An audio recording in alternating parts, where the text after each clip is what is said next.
ইংরেজি নববর্ষে রাজ্যবাসীকে ত্রিপুরা প্রদেশ কংগ্রেসের পক্ষ থেকে আন্তরিক প্রীতি, শুভেচ্ছা ও অভিনন্দন জ্ঞাপন করছি। সকলের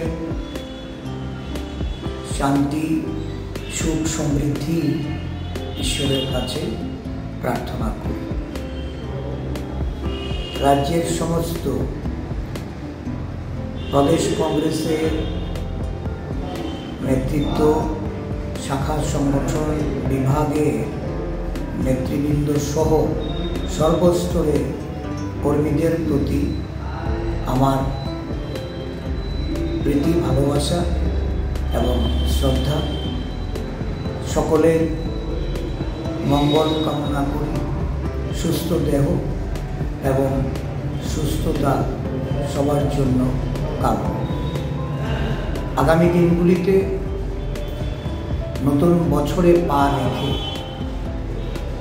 এক উদ্দীপনার সহকারে দলীয় কর্মসূচি বাস্তবায়ন এবং আমাদের যে প্রতি ঘরে কংগ্রেস যে কর্মসূচি আমরা প্রদেশ কংগ্রেসের পক্ষ থেকে শুরু করেছি, এই কর্মসূচিতে আরও গতি এনে আগামী লোকসভা নির্বাচনে সমগ্র রাজ্যে কংগ্রেস দলের পদচারণা এবং সংগঠিত শক্তিরূপে আত্মপ্রকাশ, এটাই সর্বস্তরের কর্মীদের কাছে আমার